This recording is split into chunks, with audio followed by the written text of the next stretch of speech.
Hey guys, hope you're doing well. Just had an urge to share my story of my training with you and why I think pack strength is one of seriously the best, most holistic practice models in the world. So, as many of you know, I've been doing and focusing more on weightlifting. It's actually been about somewhere between 9 to 12 months where I've been training. It's been 5 days per week all the way through.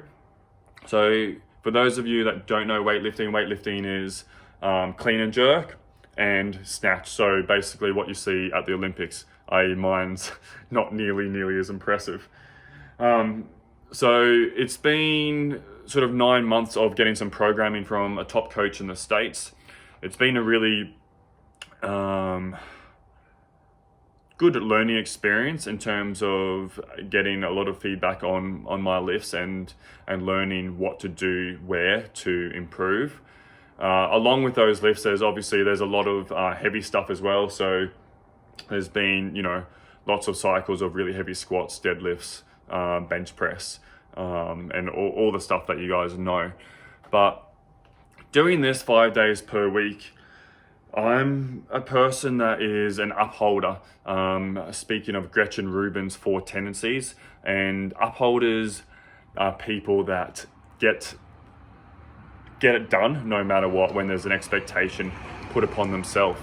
So no matter what, I've always got my training done 5 days per week. When Kyle was born, I didn't even miss a session. I think I just worked around that and had a day off when he was born or something, and then I was training again the next day. So that sense of upholding and of following a program has really led me to feeling very stagnant the last couple of weeks and months. And I'm not blaming this all on my program. It's also a reflection of a lot of other things in my life at the moment, feeling stuck and stagnant. But then also feeling quite one-dimensional. So what I mean by one-dimensional is I'm able to, do a heavy snatch or a heavy squat or deadlift, but my other practices that I value, so things like having some decent aerobic fitness or having some, more specialized gymnastics, bodyweight skills have sort of gone to the back of the pack. And although this is actually needed sometimes when you want to focus on one thing, it's got to the point now where I feel like, one, I'm not excited about training, and two, I'm just moving too far away from my values of being able to move holistically in lots of different ways, fluidly and effortlessly. So what I've actually decided to do is stop the programming for now. And just that straight away has taken off a bit of a sense of burden of myself, and actually makes me excited again to be able to get a little more creative with how I'm moving. And that creativeness has already led me to, I still did some heavy squats this morning and some pressing, but I'm going to be only doing that probably a couple of days per week, so I can do other things, more like some hikes, some swimming maybe, a little bit more up-tempo stuff with Taryn, and just mix it up more, some gymnastics, and maybe even jump into some Savage Saturdays and some pack strength sessions. So I'm just really looking forward to being more social with it and not just being in my own mind and trying to tick it off on paper, and being as stagnant and as methodical with it. And what made me think this morning of how awesome pack strength really is I did my heavy squats and whatnot, and then I just decided to go through a run through the forest that we have here.